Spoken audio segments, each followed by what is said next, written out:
Hi guys, so welcome once again to the Coffin Heroes YouTube channel and the weekly edition of the Coffin Heroes show. As ever, your host Alan, owner of Coffin Heroes in Smithfield Market, Belfast, your one-stop shop for comics and coffee. So the weekly show always likes to go over, events from the store from the week, little different bits and pieces of news that certainly caught our eye. It's been a very busy week for that with the San Diego Comic-Con at home going on at the moment. You had the Image Skybound Expo on recently as well. And then you also have Justice Con this weekend as well. So lots to get through today anyway. So just as ever, I always like to start off with how the store's been for the past week. Another nice busy week, lots of big releases, some pretty big pull lists to say the least. The biggest title undoubtedly this week was Batman 95. This kicked off the Joker War storyline, which is definitely, I think, going to be Tinian's best work so far. Thought the first issue was fantastic of this Joker War, and to be honest, all the build-up issues were very, very good as well. We also had a good week for indie stuff. We're big fans of a series called Canto. The first trade of it is now out. It was a 6-issue mini-series, and for me it really evokes comparisons with the best parts of Lord of the Rings. It's all about the little hero who can, achieve big things and who's always undervalued and underestimated, but always comes through. The stereotypical little guy with the big heart. So the first series of that, first volume of that, as I say, came out, and the storyline is called If Only I Had a Heart.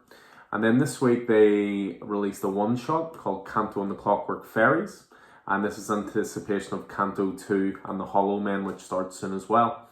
Now, the one-shot, Canto's a weird one. We pushed it a lot in the store. I read it, I loved it, Vicky read it, she loved it. And then one by one we've got more and more people into it. So when this one shot came out, I thought I'm going to order relatively big on this, certainly for an indie title. And we sold out within a couple of days. It's actually went back to second printing. So I'm going to try and get those second prints in just for anybody who's missed it. But the first trade, as I say, is in store. And again, it's going to become a staple of the store. It'll be there at all times. We've got to know the guys who work on it very well, David M. Boer and Drew Zucker. We've got to know them quite well through social media, and we would chat a lot, and they really are appreciative of our support for it. But it's easy to push good stuff and support good stuff when it's as good as it is. So Canto's a great all ages tale, and as I say, highly, highly recommended. What else came back? Chew came back this week under a new title, which is CHU, as opposed to CHEW. Same again, ordered big on this. I think there's a lot of guys in the store who loved the first run of Chew, which was John Layman and Rob Guillory. With this, I thought it was really interesting. John Layman, who's the writer and creator of Chew, he put a little blurb at the back about it, and he basically says this is the Breaking Bad. If Chew is Breaking Bad, then this Chew, CHU, is Better Call Saul. It's sort of set before a lot of that stuff, but there will be characters who you recognize in and out of the story. So really, really dug that. I mean, certainly this week, my top 5 titles, Batman was one, Batgirl 47 was another. This was a little bit of a throwback to Killing Joke and also a tie-in to Joker War. Really, really good issue. I thoroughly loved Chew and Canto. And then my final mention of the week has to be for Middle West 18. Middle West is a Scotty Young written title with art by Jorge Corona. And again, we've been big fans of that from the start.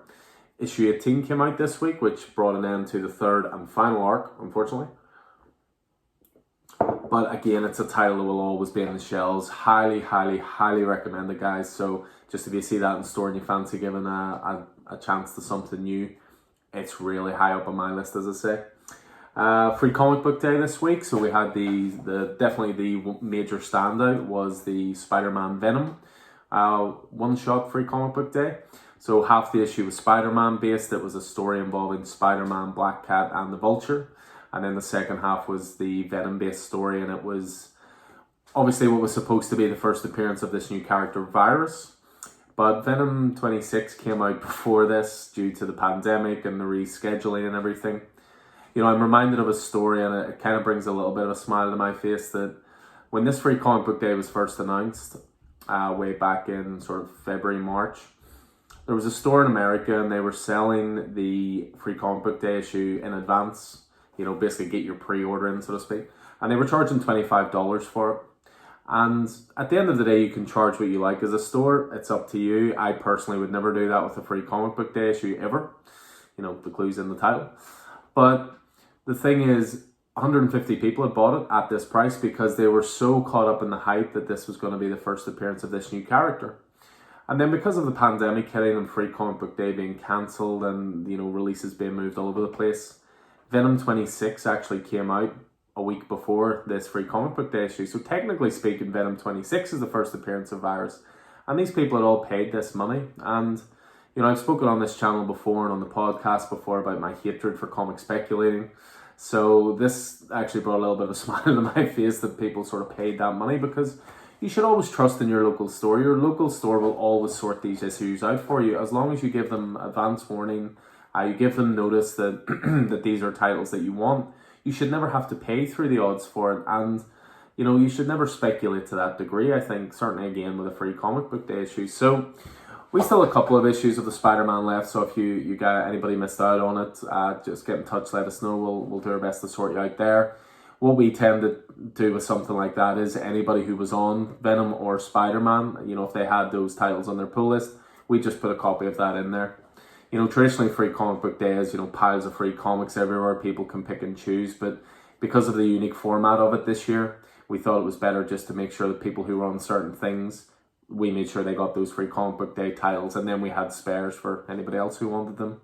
You know, we did the same the week before with the X-Men free comic book day. If you're collecting X-Men or X-Force or X-Men Fantastic Four, we tended to slip one of those in your box as well. So, I mean, the free comic book day stuff next week, it's a little more scattershot. We have an Archie free comic book day. We have Batman Overdrive, Once Upon a Crime. We have a Stranger Things / Minecraft one. And then there's The Boys #1. So it's a little bit more scattershot next week. No sort of big two titles setting up upcoming titles, if that makes sense. Delighted to say that the website is going to launch on August 1st. I would be lying if I said I wasn't nervous about it. This is definitely a new venture for us, something new that we're doing. We hope that it will bring the store to more people. We hope that it'll open us up to a bigger market, certainly within the UK. You know, we're not just limited to people who are good enough to come to the store. You know, this is a way of spreading what we do and, you know, trying to help people out, those gap fillers and that kind of thing. But also the community aspect of it. You know, there'll be articles on there, all this YouTube stuff will be on there, all of the podcasts will be on there. You know, so we really hope the website's going to be good, and we'll welcome loads of feedback. I would be really happy if people let us know what they thought of it, things we can improve, maybe things we can change. I think the website for the first 6 months will be a rolling process. But what we will do is with the website, there will be an option, for example, if you are a regular of the store, if you see something online that you like, you can, you know, click out the purchase and pay for it and everything, but then you can pay for it in store, collect it in store, which means that you don't have to worry about postage charges and that kind of thing, so you can just pop in and collect it. What we are going to do is sort of for the first 25 sales, we're going to throw in free comics to whoever buys them, you know, supporting the website and making purchases on there. So we'll be throwing in free issues and different bits and pieces, you know, little bonuses along the way there as well. So I'm really looking forward to that. So I'm a little bit nervous about it. I'm really confident in the design of it, and we've taken the time to do it, and I'm uploading stock all the time. I think the website will launch with around 2,000 to 2,200 individual products on there. Now, I have a back catalogue of almost 10,000 to upload, so the idea will be that there will be new stock uploaded all the time. But keep an eye out for that. We'll announce the full website address for it on August 1st. Once it's fully up and operational for people to check that out. Also, I think it's worth throwing in just with regards to the podcast I just mentioned. We're very close to hitting 100 episodes. Now that has taken quite a lot. I have to say, I love sitting down with the guys and chatting. You know, the podcast started out as just me talking to myself, and you know, we were able to build up a really good sort of rapport with Keith coming on board and Roddy coming on board and Vicky participating more and more. And we're about to hit episode 100, and we've got a few special things planned for that. So keep an eye out for that. The format's going to slightly change. There's going to be a few new bells and whistles, if you will. And then we have, again, as I say, something special for that episode 100. We just recently uploaded 2 new podcasts this week. So there was a reviews one, which covered sort of the last few months of releases. It's been a bit hard trying to schedule myself, Keith and Roddy all together. But as well as that, Roddy was also good enough to do a Starting Points podcast for Aliens. And that has resulted in next week's delivery containing loads of different Aliens graphic novels. So we're going to make sure with these Starting Points that if things are being recommended, we'll do our best to have them in store. So yeah, keep an eye out though for that issue, or that episode 100. It's not going to be released with 100 different variants, don't worry. But we are looking forward to it because, again, something special planned there. One last bit of news would just be, I've mentioned before about the CGC. So this is going to be a service that we're going to be offering hopefully from the middle of August. I sent off 5 books a couple of months ago, but they went to America and they took a long time to get there.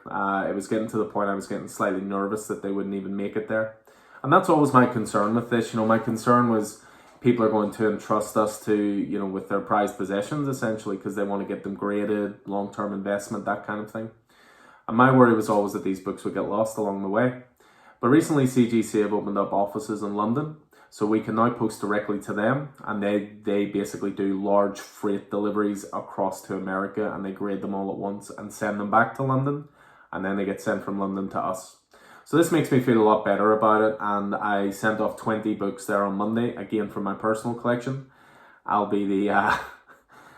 certainly be the experiment, rather than taking books off other guys. But when they come back, we'll then know definitively turnaround times. We'll know exactly how much it costs per book. We will endeavour to keep the cost as low as possible. We're not, again, looking to make loads of money out of this. We just want to offer this as a service to people. And then we will have our own books that we get graded and so on and so forth. So yeah, keep an eye for that. There'll be the official announcement sort of in the coming weeks. So there will be. I'll just have a wee quick go over of what to expect next week. There's a slightly smaller week next week, but there is still some quality there to be seen. As I say, we're going to have a lot of the different Aliens comics coming in. We've got Aliens Dead Orbit, the original comic series 30th anniversary. We've got Aliens Rescue, Aliens Dust to Dust, and a few other ones, a few Alien vs Predator graphics coming as well. But as well as that, we've got some really good single issue releases. We've got Amazing Spider-Man 45 hitting next week. We've got Batman Superman number 10 coming next week. We have The Boys, Dear Becky number 3. I've been really digging that so far. Empire is continuing pretty much with a weekly schedule at the moment, so number 3 is out next week. Really good trade to look for next week is one of our favourite titles sort of the last year, which is called Folklords, Boom title, which is very, very good from Matt Smith. We also have Legion of Superheroes 7 coming. We've got Mirka Andolfo's Mercy number 4. I've been really digging that sort of steampunk Victorian horror. We've got Nail Biter Returns number 3 coming. We've got new Spawn coming. Really good indie title we talked about in the podcast recently, actually, That Texas Blood. We've got number 2 of that coming. Walking Dead Alien hardcover. So that's sort of a lost Walking Dead story to do with a related family member. I believe it's set in Italy. It was originally digital only, and then they released the local comic store day single issue, but now they're doing a hardcover, and they're going to add in extra material, bonus material, that kind of thing. X-Men number 10 coming. If there is one that I have to single out as the one I'm looking forward to most, it would actually be an original hardcover graphic novel, which is called Pulp. And this is essentially like a cowboy tale, and this comes from the absolutely wonderful team of Ed Brubaker and Sean Phillips, who do Criminal, The Fade Out, Fatale, My Heroes Have Always Been Junkies. So this is an original hardcover graphic novel. I'm really, really looking forward to this, I have to say. Anytime those guys do stuff, I'm looking forward to it, but especially an original hardcover graphic novel, count me in. So yeah, that's pretty much all the bits and pieces for the store. As I said, it's been a good week for news and different bits and pieces coming out in the entertainment and comics world. So I'll just point out the things that certainly have caught my eye. First of all, what I would say is it would be good to look at downloading DC Connect number 3. So DC have effectively cut ties with Diamond at this point. They've cancelled all of their statues with them. I think we're going to need new suppliers from January onwards next year for DC single issues. So DC are essentially putting out their own book at the moment, their own previews book, if you will. So they release it digitally first, although I believe Diamond are distributing it for the next few months in paper copies. Now on our invoice there as well was the previews book, so next week we'll have the Marvel previews book in. We'll have the DC Connect and we'll have the big previews book. These will primarily be releases due for, I think, October.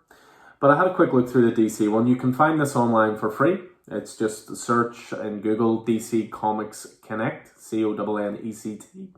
And this is number 3. So yeah, August 2020, Soliciting Comics on sale in October. I mean, I'm really looking forward to doing a podcast on this because all my picks are just going to be DC. I know, shock horror. But the sheer wealth of quality in this is ridiculous. You've got Batman 100 and Batman 101. You've got Rorschach, the new Tom King series that was announced. You've got a lot of Fallout titles from this Joker War. You've got a beautiful looking Batgirl cover, I have to say, Joshua Middleton. We've got the Fallout, which is going to affect Catwoman and Nightwing. There's a little bit of a mystery title in here as well, which seems to be DC's big event for the end of the year, which is called Endless Winter. Interesting enough, it is aiming for a December release, which is the same month as King in Black. The battle is on. You've got Batman White Knight presents Harley Quinn. This is going to be a new series set in the White Knight universe. Sean Murphy is doing covers for it, but he's not actually doing the art for it. The art is by Matteo Scalera, who's a great artist. I'm a big fan of his work from Black Science. And it's written by Katana Collins. Yeah, just tons of great stuff here. American Vampire 1976. You've got DC The Doomed and the Damned, which is their October anthology tale. You've got Legend of the Swamp Thing, Halloween special. So much good stuff there. And I'll finish on 3 Jokers. Number 3 will be out then as well. Now, what's great about that is we just went live this week with our pre-orders for 3 Jokers. Well, our orders are always open as soon as something announces, but we really pushed on it this week because we have secured all of the premium variant covers. And I put all the covers up on social media. I've told people they can pick and choose whatever covers they want. Now, cover A and B. A is always going to be a Joker cover. B is a Bat Family cover. And then you're always going to have 3 premium variants, which are Joker images.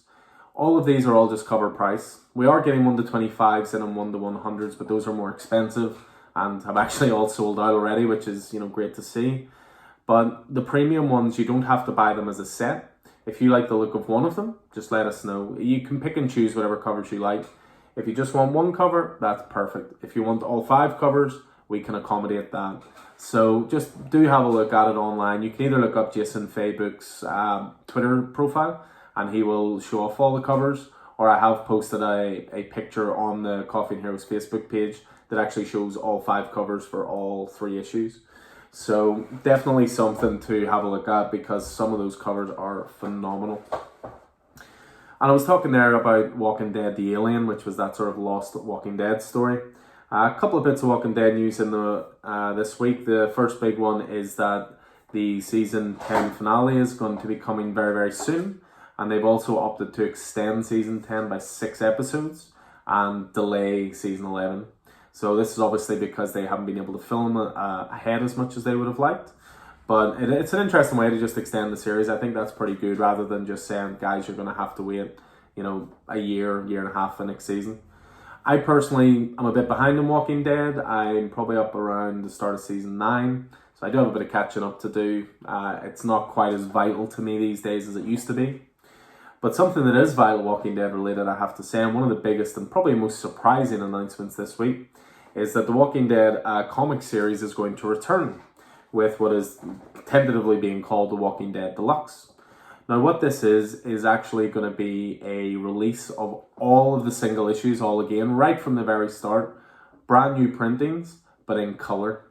So apparently the colorist Dave McCaig, he has been working on this for a couple of years. He indicated that he's done around 4,000 pages so far. So The Walking Dead, just in case anybody hasn't read it, The Walking Dead was always a comic that was done in black and white. I always liked that stylistic choice because it was depicting a bleak and sort of hopeless world. But I really am curious to see more of it in colour. They did do a 10th anniversary special, I think it was, and they coloured issue 1. And maybe that was a test run for it. Perhaps, Kirkman is a long-term planner. But with this, what they're doing is, because he's already coloured those 4,000 pages, that's essentially equivalent to about 120 issues. So they're going to release it fortnightly. So Walking Dead 1 will come out, fortnight passes, Walking Dead number 2 will come out, fortnight passes, Walking Dead 3, so on and so forth. I think this is a fantastic way of getting people into The Walking Dead. You know, while The Walking Dead was still going, people used to come into the store and say, oh, I don't want to get into it until it's finished. I'd rather there be an end point rather than getting into it and not knowing when that's going to be. Then it ended, issue 193. And then people were saying, oh, that's too much to read, all those big books. I don't know if I have the time for that. So what they're doing with this, they're giving something fresh for new readers, with it being in colour. They're giving people a chance to collect it from the start. You know, the early Walking Dead current issues are certainly a lot more valuable, and price-wise, maybe a little bit out of a lot of people's price points. You know, I used to have a Walking Dead #1, in case you don't know this. It was a 9.8. It was absolutely glorious, and that was before we had the store. And it reached a point where, you know, I had the idea for Coffin Heroes for a couple of years, and it was either I have to sell something big from my personal collection to fund opening the store, or it's never going to happen. And I sold my Walking Dead #1. Still a bit sad about it, but I love the store, so it's okay.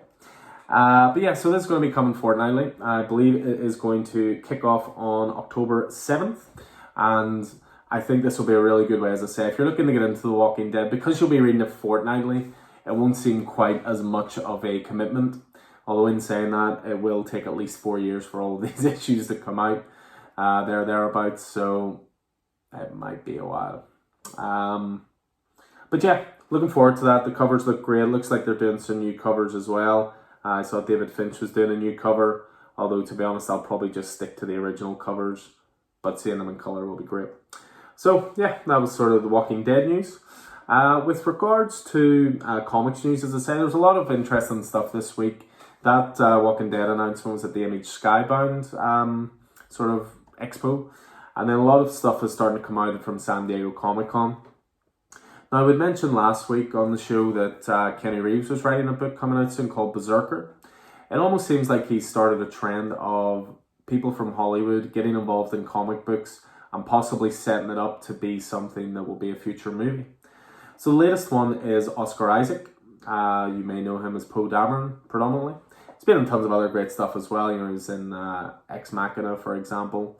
Really, really talented actor, someone I really do like.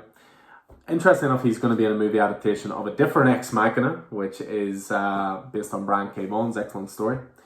But he is working on an original graphic novel. It's going to be published by Legendary Comics with an eye towards the live-action adaptation. So it's called Headwind's Sparrow, and it's planned as a 2021 original graphic novel with an eye towards that live-action, as I say. The protagonist of the story is Leo, who happens to look a lot like Isaac. Funny that. Leo is a bad person and an even worse cop when he suffers a psychic headwind. His life is on the edge and he slips into spiritual warfare. In a landscape of angels, devils, and everything in between, can a person utterly devoid of empathy find a way to overcome the forces of darkness that have infiltrated his reality? This is the world of Headwind's Sparrow. So yeah, they released a little cool bit of art for that as well, so something to keep an eye out for. It's, as I say, June 2021, so nothing more definitive than that date-wise. Comics-wise as well, they also announced at the Comic-Con recently that Marvel's current Darth Vader comic, which is a pretty popular one in store, so it is ever since they restarted the Star Wars comics and they had the Darth Vader one both set after Empire Strikes Back. So the Darth Vader comic, it's actually going to cross over with the Rise of Skywalker. So they're obviously introducing some stuff in there that's going to be canon more and more, and it's going to link to Rise of Skywalker. Very much a polarizing movie. Some people seem to love it, some people seem to hate it. I enjoyed it. Again, I'm not the biggest Star Wars guy, as you know, but I thought it was a fun movie. I thought it had a good balance between nostalgia and giving you something new and cool. What else have we got comic-wise? So we've got a new title coming up soon with the King of Hype himself, Donny Cates. I don't think there's a better creator right now that hyping his own work than Donny Cates, and he backs it up because his work is predominantly very, very good. Obviously well known for Venom, Thanos, Cosmic Ghost Rider, Guardians of the Galaxy. But his indie work has been awesome as well. He does some great stuff. Redneck, which is a great vampire, Deep South sets tale. He does one called Baby Teeth for Aftershock. God Country, which I'm a huge, huge fan of. And God Country, his artist was Jeff Shaw. And they have just announced a new comic book called Crossover, which is going to be done by Image Comics. So, to quote Donny again, so it's an ongoing comic book story about a comic book event so big, so colossal that it breaks reality and makes its way into our own world, at which point you would see what would happen in a full-scale superhero war outside your window. That little part sounds a little bit like Marvels, which is great, by the way. Donny tells us, I will tell you what the crossover is to me. It's the scariest goddamn book I have ever attempted to produce in my entire life, and that is why it is the most exciting thing I've ever done. My teammates here will help me to try and elaborate and explain this thing to you again because it's insane. He defines it as Avengers Endgame, but as Cloverfield. Sold. Donny Cates books tend to also go up in value as well, so I'd get the early orders in for that. I believe it is going to kick off in November. It may or may not be in that latest previews book that, as I say, is due next week, so we'll have to wait and see. But it is, as I say, that'll be one to keep an eye for. His indie work is always great, so crossover by Donny Cates and Jeff Shaw. Speaking of DC, as anyone again who knows me, I'm looking very much forward to the Snyder Cut. This weekend there is an event called JusticeCon, which is actually a fan-organised event, and it is totally independent. It's not really an event it's more an event of a celebration of sort of Justice League, not necessarily just the movie, just Justice League in general, comics, games, movies, everything. But Zack Snyder has actually said that it was essentially the fans that have got the Snyder Cut greenlit. So he's actually going to be doing a panel online with it. It might even be over by the time you see this video. But at the same time, you can probably look it up on YouTube and you will find it on there. But apparently he's going to show off a new clip from the Snyder Cut, and he also has a teeny announcement, as he puts it, so wait and see what that's going to be. I have of course put a reminder on YouTube to let me know when that is going to be, so looking forward to that. What else did we have this week? So we had the Xbox showcase, tons of stuff showed off on this. I have to say that maybe I am slightly biased because I'm more of a Microsoft fan, but I thought the event was pretty excellent. It kicked off with Halo Infinite gameplay, which was quite frankly mind-blowing. It's amazing the difference one small tweak makes to a game. It already looks like great, perfected Halo combat, but then you throw in a grappling hook to it and it just looks a hell of a lot of fun. Rare showed off a new title called Everwild, which looked absolutely beautiful. I'm not really sure what it's about, but in terms of creating an atmosphere and in terms of the visuals and the music, it just married together brilliantly. We had Avowed, which looked rather good, which is going to be a new first-person role-playing game. It had a very Lord of the Rings type feel to it, I thought. What else have we got? You had The Medium, which looked a really good survival horror game. Stalker 2, a first trailer. A little brief tease of Warhammer 40,000 Darktide. And then they did finish it off with the reveal of Fable. Fable, it could be a remaster or a remake of the first game. It might just be a brand new one where they just rename it Fable and sort of kick all over again. Or start off all over again, I should say. So just a couple of things to finish off with. The Eisner Awards were on Friday night there. I have to admit, from a personal point of view, I'm sure all the winners were well deserved. But from a personal point of view, I was a bit disappointed with the winners. Again, not to say that their work isn't fantastic, maybe I just don't have enough exposure to it. So for example, when it comes to Best Continuing Series, it was won by a series called Bitter Root from Image Comics, which I'm sure is fantastic, but considering it beat out three of my favourites, which are Immortal Hulk, Daredevil and Criminal, I don't know, maybe I just have to read Bitter Root. One that I was certainly happier with, I should say, is Best Limited Series, which was given to a series called Little Bird by Darcy Van Poelgeest and Ian Bertram. Wonderful, wonderful image book. We have the hardcover in the store at all times. Another one of those staples of the store that as soon as it sells, straight back in. It did beat out a couple of other good series that I would have more than been happy to see win. Ascender is excellent from TKO. Ascender from Image Comics, I should say. And Sentient, which is from TKO. Best New Series, though, is one that really rattled me, I have to say, because 3 out of the 5 would have been really deserving winners for different reasons. In fact, you could argue that 4 out of the 5, of all the ones that you thought would win it, this was probably last. It's Invisible Kingdom by G. Willow Wilson and Christian Ward.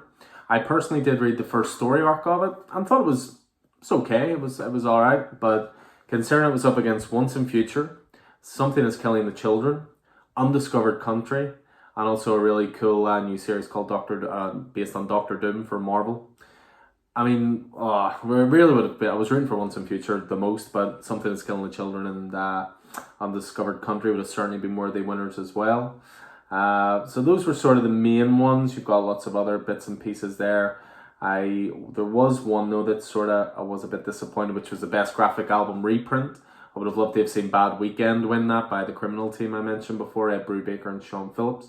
But it went to LaGuardia. And yeah, so the Eisners are always a bit up and down. You know, our good friend Chip Zdarsky, he did miss out on Best Writer, but his book, I believe, won for Best Digital Comic, which is called Afterlift by Zdarsky, and also Jason Liu on art. I must give that a read myself as I'm not too familiar with it. So just one last thing just to finish off with in the wonderful world of social media, and that is to keep an eye on Tom Taylor's Twitter feed for the next couple of days. I said that Donny Cates is the best in the world at hyping his work. Tom Taylor is probably second to him, and not by much. But he just put up a big massive DC logo and just said, keep an eye on social media, something big is coming. So we can look forward to another big Tom Taylor announcement. And it's interesting, he's announcing it when the previews book's already been out. So I don't think it'll be something that's already existing. So yeah, I'll finish it off there. As ever, you can find us on the store, guys, Monday to Saturday in Smithfield Market. Always there 10 o'clock to 5 o'clock. As I say, I might not be there an awful lot next week because, you know, the website is getting ready to launch, so it's in its final straight, so I want to get as much stuff uploaded as possible. But Vicky is there and, you know, more than capable. So I hope you guys stay safe out there, have a good weekend, and take it easy.